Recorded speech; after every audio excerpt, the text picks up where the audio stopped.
Alô, alô, galera do JJ Podcast, e hoje eu quero dizer uma coisa pra vocês, o podcast que eu mais esperei.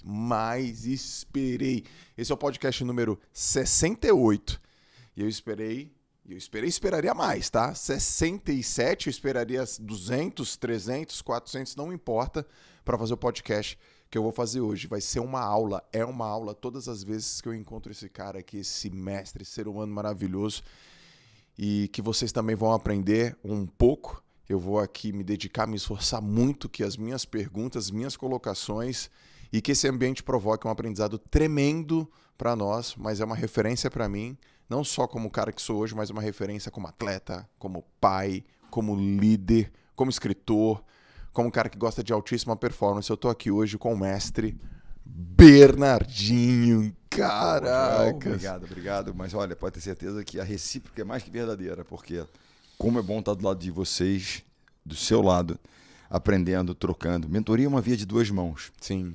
Né? Poder assistir uma live sua, trocar com você, me questionar sobre aquilo que você diz, aquilo que você coloca no seu dia a dia.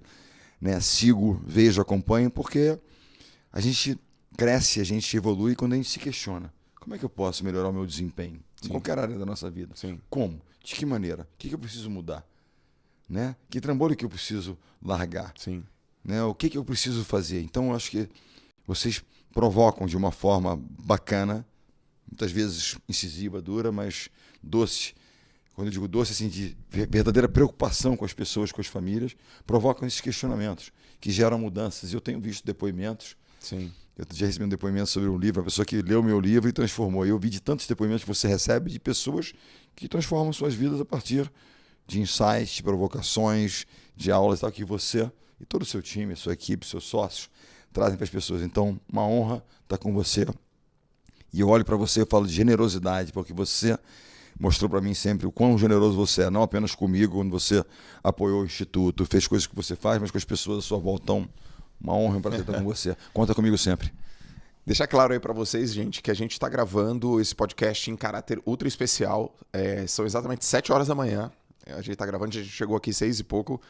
E Bernardinho falou, vamos gravar. Porque Bernardinho hoje tem jogo, tem treino, tem palestra, tem tantas tarefas. Ele falou, não, vamos gravar.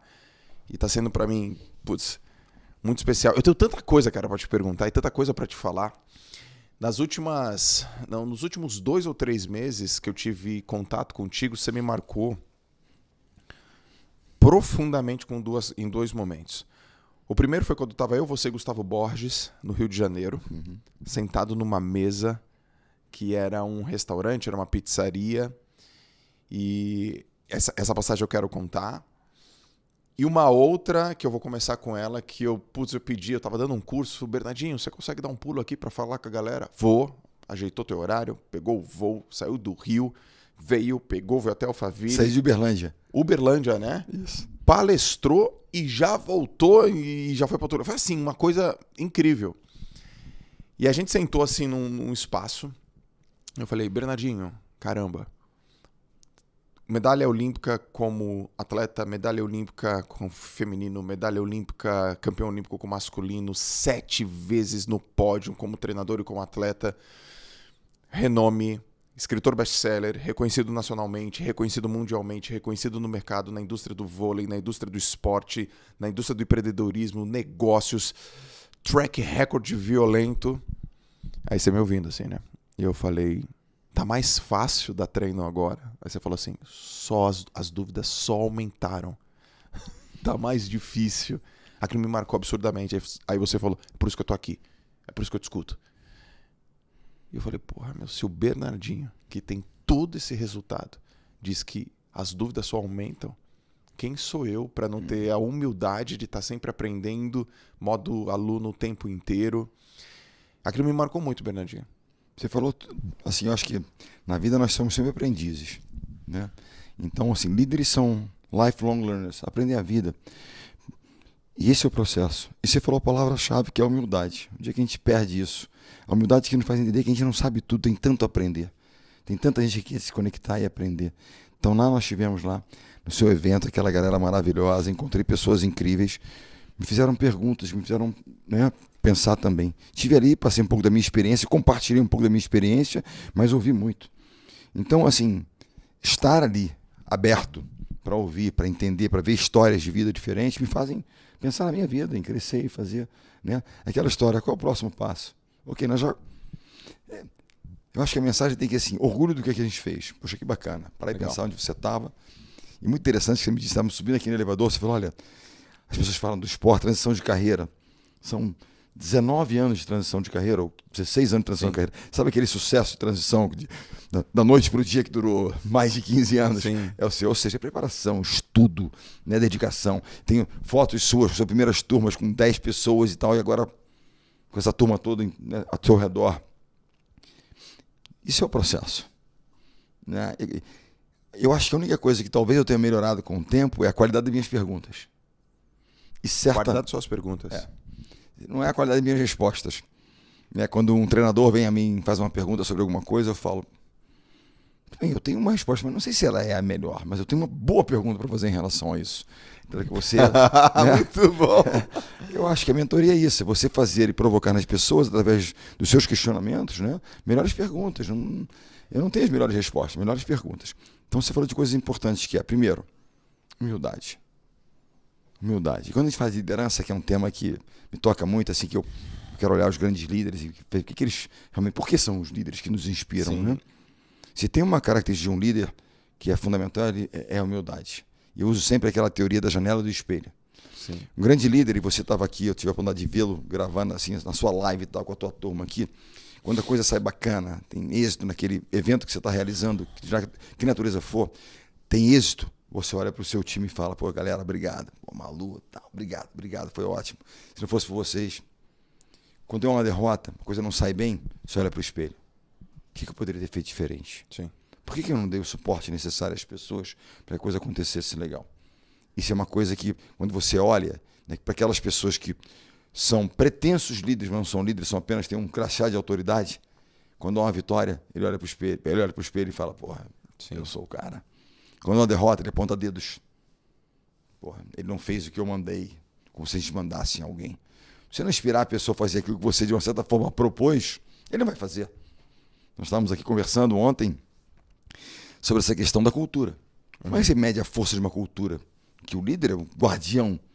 O líder é o guardião daquela cultura. Certo.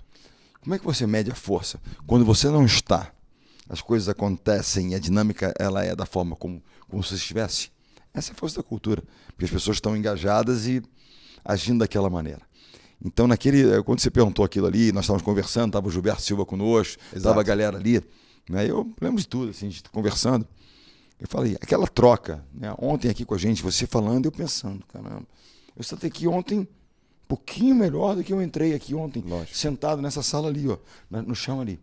Aí nós fomos para a sala de chá, conversando, ele falou algumas coisas, falou de fé e tal. Eu falei, cara, isso aqui eu tenho que melhorar um pouquinho. Conversei com minhas meninas ontem, tem menina muito religiosa, levei um pouco daquela pequena dica, daquele pequeno insight do Thiago para algumas pessoas minhas também. Esses pequenos percentuais de evolução, eu sou economista de formação, fazem toda a diferença. Juros compostos no final do ano serão um gap enorme nessa história. Então é nisso que eu verdadeiramente acredito. Eu quero estar em lugares onde eu possa ser questionado, onde eu possa me questionar, eu possa sair dali e tirar alguma coisa de melhor. E ir para um treino, mas já fiz isso tantas vezes, o meu treino tem que ser diferente, tem que ser um pouco melhor. E aí às vezes eu saio chateado do treino, né? Eu digo brincando, mas é verdade. Eu tinha vários apelidos na seleção, né? O Serginho me chamava de patrão, até hoje. Fala patrão, tal. Né? O Giba de chefe. O Gustavo, o grandão, chamava de professor. Mas todos os caras, maluco psicopata, esse cara é um psicopata. Todos. Porque todo dia tal, aquela coisa do treinamento, né? Treinamento é capacitação, né? É o dia a dia. E aquilo que nós falamos, né? Isso não é muita maluquice, é muito sacrifício, Não, isso é o processo. Quando eu li Transformando o Suor em Ouro, eu ainda era nadador, porque ele foi publicado em 2004, ele foi da Olimpíada de 2004, isso, acaba ali a de história. 2005. E aí eu era nadador, e eu estava muito bem, mas eu também já estava começando a ser um assistente técnico na borda da piscina como treinador. Então já existia, assim, um track record próprio, mas estava começando minha carreira como líder. Tinha lá uns meninos na piscina. E aí eu vi a história, eu vi várias histórias. Quando você lesionou, e aí treinava com a bola na parede, aí recuperou mais rápido. E aí eu vi a história de um jogo que vocês iam fazer, não lembro exatamente como era, onde era. E aí vocês chegaram num horário que a quadra estava fechada. E aí você treinou no estacionamento. Acho que umas 10 horas da noite.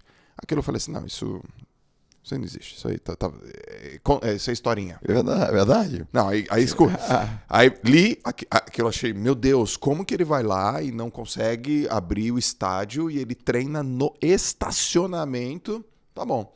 Anos depois, já tinha terminado minha carreira. Fui trabalhar no Instituto Neymar, que foi a primeira vez que eu te vi lá em 2014, porque você foi na estreia. Eu tenho essa foto, vou te mostrar. O Neymar me dá a chance de ser o coordenador geral, uma puta honra e tal. E aí, é lá na Praia Grande. Quem mora na Praia Grande? Rodrigão foi dar uma palestra pra moçada. E aí, palestrou pra molecada do Instituto. Alguém tem alguma pergunta? Eu fui o primeiro. Hoje é a pergunta.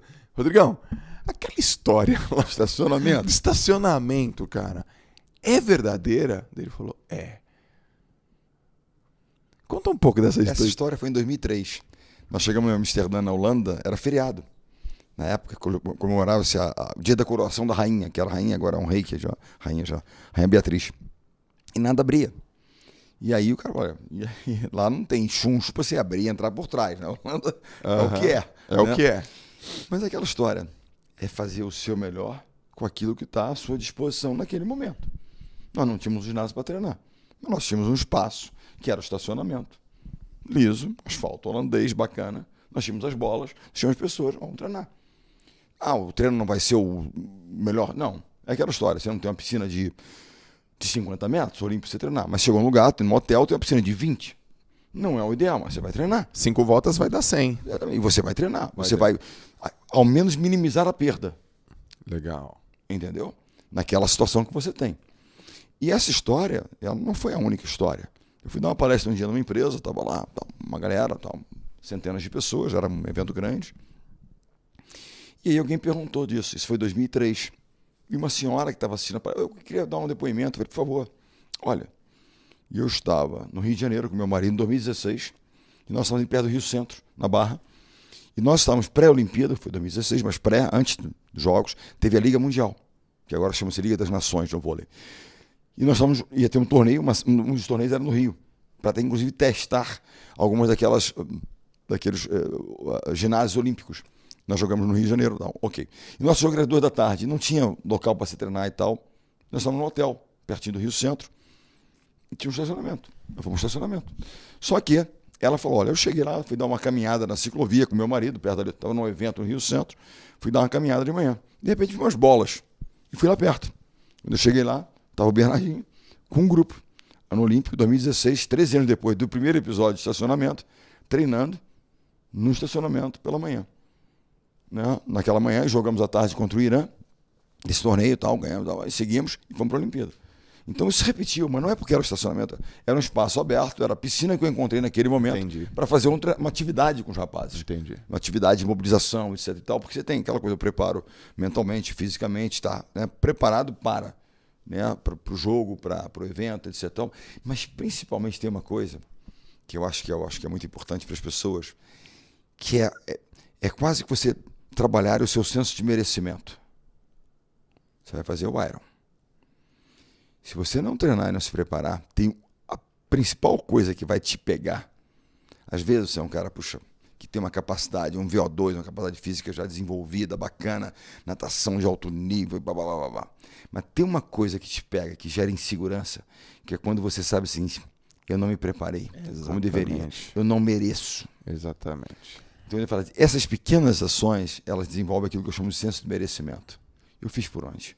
Eu fiquei até tarde, eu acordei cedo, eu visitei meu cliente, eu fiz mais uma vez, eu me preparei. Quando você não faz isso, gera aquela história do